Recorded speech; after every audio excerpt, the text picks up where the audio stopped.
Hi, I am அருள்லிங்கம். நிழல் போல் வரும் நிஜ உள்ளங்களுக்கு பணிவான வணக்கங்கள். இந்த செடி பாருங்கள், மூலத்துக்கு ரொம்ப நல்லது.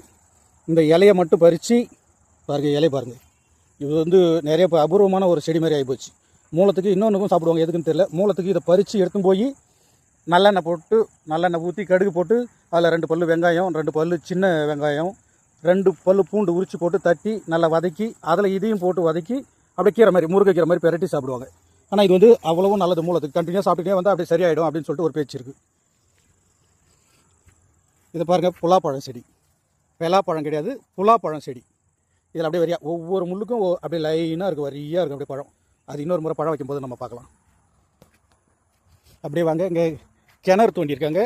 கிணறெல்லாம் அந்த காலத்தில் வந்து சுற்றியும் வந்து பள்ளம் எடுத்து ஒரு திட்டமான ஒரு அந்த மண் அந்த செவுத்தை தாங்குற வரைக்கும் எடுத்துகிட்டு போவாங்க. அது வரைக்கும் சுவர் சுற்றியும் கட்டணும். அதுக்காக அந்த மண்ணை நோண்டிக்கிட்டு போயிட்டு அந்த தாங்குற அளவுக்கு வந்துச்சுனாக்கா சுவத்தை அந்த மண் தாங்குமா, கீழே இருக்கிற மண் தாங்குனாக்கா அதை அதோட விட்டுட்டு அதுக்கப்புறம் அதுக்குள்ளே ஒரு சின்னதாக ஒரு கிணறு நோண்டுவாங்க. அது எதுக்கு தோண்டுவாங்கன்னா, அந்த செவுறு வரைக்கும் தான், அந்த கீழே வரி சொல்கிறோம்ல, அது வரைக்கும் தான் அந்த செவுத்தை கட்டுவாங்க. அது கீழே கட்ட மாட்டாங்க. இப்போ வந்து காங்கிரீட் உலகமாக மாறிடுச்சு.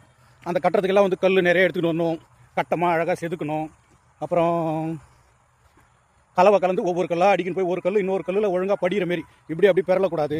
2 வரி கல் வந்துச்சுனாக்கா அதில் ஒரு கல் நீட்டாக அந்த சோத்துலேருந்து அந்த செவத்துக்குள்ளே கொஞ்சம் தள்ளி போகிற மாதிரி ஒரு 3 அடி 2 அடி இருக்கிற மாதிரி கல் வைப்பாங்க.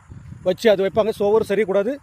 கல்லால் சுவர் எதுக்கு கட்டுவாங்கன்னா, மழை நாளிலையோ வெய்ய நாளிலையோ தண்ணி அதிகமாக வந்து ஊற்று இறங்கணுன்றதுக்காக கட்டுவாங்க. அதுபோல் இப்போ வந்து காங்கிரீட்டுன்னு போட்டு கட்டிடுறாங்க. காங்கிரீட்டில் வந்து தண்ணி வந்து செவுத்துக்குள்ளேருந்து சுரக்காது.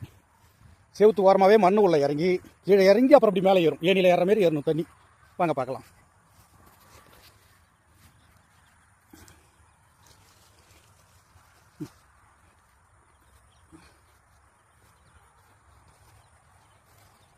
அப்போதைக்கு கிணறு மோட்டர்ண்டெல்லாம் வந்து வாய்க்கால் வெட்டும். வாய்க்கால் வெட்டி வாய்க்கால் மூலியமாக தான் தண்ணி போகணும். இப்போ தொழில்நுட்பம் வளர்ந்து போச்சு. இங்கே பாருங்கள், வாய்க்காவே கிடையாது, பைப்பு தான். பைப்லேயே தான் தண்ணி போகணும். பாருங்கள், இங்கே மோட்ரு கிடையாது. அதேமாரி இன்ஜின் தான். இன்ஜின்னாக்கா பைப்பு இப்படி தான் வரும். இன்ஜின் சூடாவாத இருக்கிறதுக்காக வர தண்ணியிலேருந்தே அப்படியே ஒரு ஓசு இறங்கி அப்படியே நேராக இன்ஜினுக்கு போக பாருங்க. போதா, இதான் இன்ஜின். இதுலேருந்து தண்ணி இறைக்கும். அதுலேருந்து பெல்ட்டு பாருங்கள். இந்த பெல்ட்டு சுற்றினா தான் தண்ணி எடுக்கும். இதுலேருந்து அப்படியே தண்ணி இன்ஜினுக்கு வரும். இதான் நான் சொன்ன கிணறு பாருங்கள். கிணத்துல சுரக்கிறதுக்காக அங்கங்கே ஹோல்ஸ் வச்சுருக்காங்க, சின்ன சின்னதாக. தண்ணி நம்ம போய் கீழே இறங்கி மேலே வரணும்னு சொன்னோம் இல்லையா, அதுபோல் இல்லாத ஹோல்ஸ் அங்கங்கே 2 வச்சுருக்காங்க. நேராக ஊற்று எது வரைக்கும் இருக்குதோ அது வரைக்கும் இறங்குற மாதிரி. ஆனால் நம்ம வந்து கல் வகையில் இருக்கிறது வந்து அப்போதைக்கு வந்து தண்ணி ஊற்று நமக்கு அதிகமாக கிடைக்கும் வருன்றதுக்காக தான் அது போட்டது. அப்படியே நிலத்தில் என்ன பயிர் வச்சுருக்காங்க வாங்க பார்க்கலாம். கிணத்து ஓரமாகவே புழுதி ஓட்டி வச்சுருக்காங்க. எதுக்கு என்ன நட போகிறாங்கன்னு தெரியல. அது இன்னொரு டைம் நம்ம பார்ப்போம்.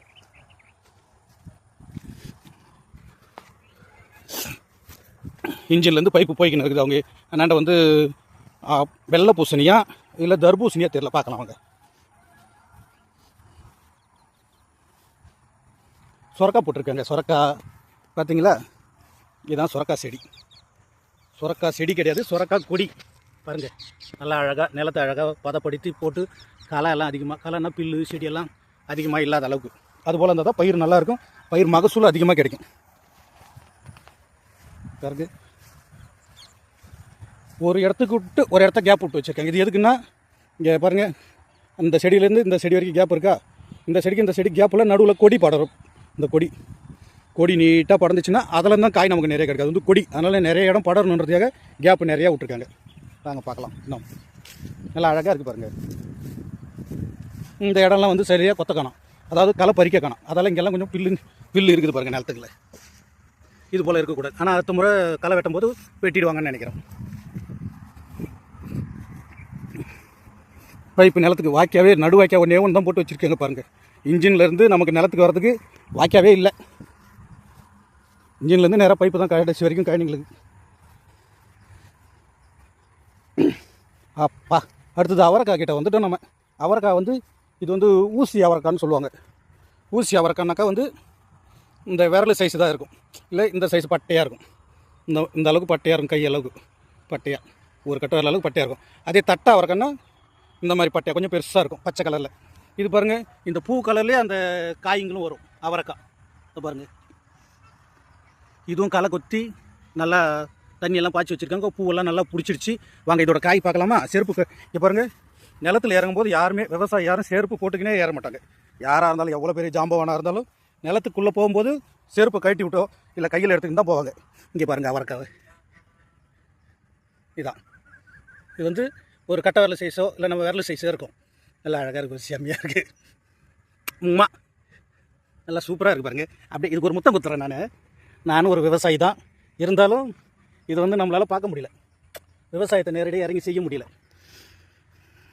அப்பா இந்த பூவெல்லாம் கொட்டாத அளவுக்கு எல்லா பூவுமே காய் பிடிக்கணும்னு வேண்டிக்கலாம் நம்ம. ஏன்னா விவசாயிங்களுக்கு இந்த காயெல்லாம் இந்த பூவெல்லாம் காயாக மாறினா தான் அவங்களோட உழைப்புக்கான ஒரு வெகுமதி கிடைக்கும், ஊதியமும் கிடைக்கும்.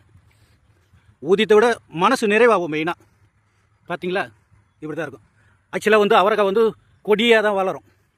இப்போ வந்து ஹைப்ரிட் மூலயமா வந்து கொடி கிடையாது, செடியாக மாற்றிட்டாங்க. ஒரு 5 அடியிலேருந்து 6 அடி வரைக்கும் வளரும். இன்னும் வசதி இருக்கிறவங்க நடுவில் குச்சி கட்டி கழி கட்டி அதில் அப்படியே நேராக ஒரு ஆள் நிற்கிற மாதிரியே கட்டி விட்ருவாங்க. நம்ம வந்து சொரக்காவுக்காங்க பார்த்தோம் இல்லையா, கேப் விட்டு இருந்துச்சா, இதில் கேப் இருக்காது பாருங்கள், கேப்பே இருக்காது. ஏன்னா இது கொடி படர போகிறது இல்லை, இது வந்து செடியாக தான் நிற்கும். அப்படி அந்த இடத்த மட்டும் அதுக்கு மட்டும் 2 அடிக்கு ஒரு செடின்ற கணக்கில் கேப் விட்டு நட்டுவாங்க. ஒரு வரி, ஒரு செடி கிடையாது, ஒரு வரி. பாருங்க, இந்த செடிக்கும் 2 அடி கேப் வரும் இந்த நடுவில். பாருங்கள், இந்த செடிக்கும் 2 அடி கேப் வரும். அந்த செடி வளர்ந்து நிற்கிறதுக்காக எப்படி இருக்குது பாருங்கள், ரம்யமாக. இதுக்கு இடையில வந்து பார்த்தீனியம்ன்ற ஒரு செடி. இந்த பாருங்கள், இது வந்து நிலத்துக்கெல்லாம் எப்படி சொல்கிறது, விஷத்தை கொடுக்குற செடின்னு சொல்லியிருக்காங்க ஏற்கனவே அரசாங்கம். இந்த செடி இருந்தால் இந்த மாதிரி பூ வைக்கும்போதே பிடிங்கி போட்டுடணும். அதாவது இதோட விதை விழுந்துச்சுன்னா அடுத்த 8 வருஷத்துக்கு இதோட விதை முளைக்கிறதுக்கான வாய்ப்பு இருக்குது சொல்லிட்டு அரசாங்கமே சொல்லியிருக்குது. இந்த செடி பூ வைக்கும்போதே இந்த முறை பிடிங்கி போட்டுடணும், அடுத்த முறை வரும்போது பிடிங்கி போட்டணும், அடுத்த முறை வரும்போது பிடிங்கி போட்டணும். அது மாதிரி மொத்தம் 8 முறை அதுமாரி பிடிங்கி போட்டால் தான் அந்த இடம் அறுவடை ஆகும்னு சொல்லியிருக்காங்க, தித்துப்படி ஆகும்னு சொல்லியிருக்காங்க. அப்போ தான் இந்த செடி மறுபடியும் முளைக்காது, ஆடு மாடு சாப்பிடாது, மனுஷனுக்கு உபயோகப்படாது. அது பக்கத்துலேயே பாருங்கள் துளசி செடி பாருங்கள். துளசி செடி சும்மா இருக்கிற நேரத்துக்குள்ள 2 நம்ம பிரித்து சாப்பிட்லாம். அது பாருங்கள், 3 இலை அப்படியே மென்று சாப்பிட்டு நம்மன்னு போய் நேரலாம். நம்மளை ஒன்றும் பண்ணாது, நமக்குள்ளே இருக்கிற சளி கிட்ட தான் போய் ஃபைட் பண்ணுவது, சண்டை போடும். போங்க வெளியே, எதுக்கு இங்கே இருக்கிறீங்க, இங்கெல்லாம் இருக்கக்கூடாது, போங்க வெளியே அப்படி சொல்லிட்டு சண்டை போடுவாங்க. இப்போ பாருங்கள், அதை சாப்பிட போகிறேன் நான். தெரியுதுங்களா, அப்படியே மென்று முழுங்கிடணும். அது ஓரமாகவே நிறைய பார்த்தீனம் திட்டா செடிங்க இருக்குது. பத்தனம் திட்டான்னு ஒரு ஊரும் இருக்குது, ஆனால் அந்த ஊர் பேர் தான் எனக்கு ஞாபகம் அடிக்கடி. பார்த்தனியம் செடின்னு சொன்னாங்கனாக்கா. பக்கத்துலேயே துளசி பாருங்கள், இதுவும் ஒரு துளசி தான். வாங்க அப்படியே இப்போ வந்து நம்ம தட்டை அவரை செடி பார்த்தோம்ல, அடுத்தது பக்கத்துலேயே பட்டை அவரை செடி பார்க்க போகிறோம் பாருங்கள். வாங்க பார்க்கலாம். 1 2 3 4. இப்போ பாருங்கள், இவங்க தான் தட்டை அவரை செடி. தட்டை அப்படியே பட்டை அவரை செடி பாருங்கள். பட்டைனா கொஞ்சம் அகலமாக இருக்கும், தட்டை செடினா சின்னதாக இருக்கும், 1 இன்ச்சு கம்மியாக இருக்கும், இது 1 இன்ச்சு கூட வரும். இது பச்சை கலரில் காய், இதோட காய் இந்த பூவோட கொஞ்சம் வெளிர் நிறமாக மாறின மாதிரி வரும், பச்சையும் கலந்துருக்கும். ஆனால் பாருங்கள், இது இன்னும் காய் பிடிக்கல. நம்ம அங்கே பார்த்தோம் இல்லையா, தட்டை அவரை செடி மாரி காய் பிடிக்க பார்க்கலான்னு பார்த்தோம், காய் பிடிக்கல, பூ மட்டும்தான் இருக்குது. நீங்களும் எல்லாம் ஒழுங்காக விளைஞ்சி விவசாயிங்களுக்கு எந்த தொல்லையும் கொடுக்காத, அவங்களுக்கு மனசு நல்லா சந்தோஷமாக இருக்கிற மாதிரி எந்த தொல்லையும் சேட்டை பண்ணாத நல்லா விளைஞ்சி வரணும். இங்கே பாருங்கள், பூக்களாக நீங்கள் உங்களுக்கு பின்னாடி வர உங்கள் பிள்ளைங்க காய்களெல்லாம் ஒழுங்காக எங்களுக்கு கொடுத்துருங்க, சரிங்களா? ஓகேவா? அடுத்த இடம் பார்க்கலாமா? பாருங்கள், இந்த செடிங்களும் அதேமாரி தான். 2 அடிக்கு கேப் விட்டு ஒரு செடி அப்படியே பாருங்கள். இந்த செடிக்கு இந்த பாத்திக்கும் சொல்லுவோம், பாத்தின்னு சொல்லுவாங்க, வரின்னு சொல்லுவாங்க. இதுக்கு 2 அடி கேப் இருக்குது. ஆனால் எவ்வளோ கையில் கேப் இருக்கோ அவ்வளோக்கு வந்து காய் நிறைய வரும்னு சொல்லுவாங்க. கேப் இருந்தால் காய் நிறைய வரும் அப்படி சொல்லுவாங்க. பாருங்கள்,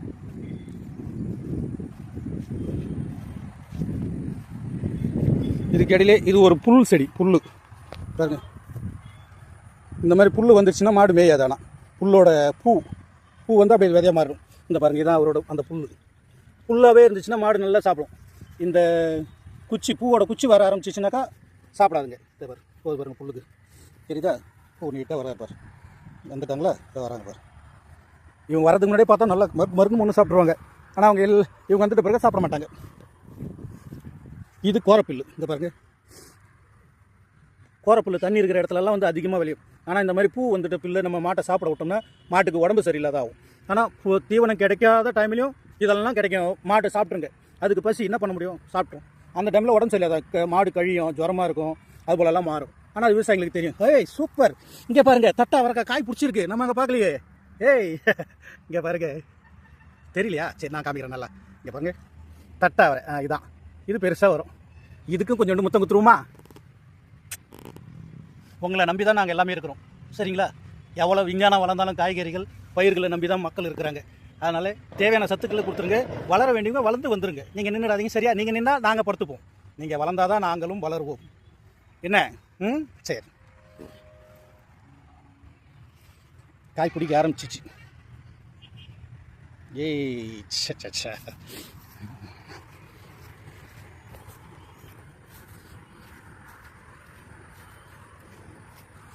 பனம்பழம் கொட்டை கிடக்கு பார்த்தீங்களா? இது பனங்காய் இருக்குது பாருங்கள். பனங்காவோட கொட்டை விளைஞ்சி வந்திருக்கு. விளைஞ்சது மறுபடியும்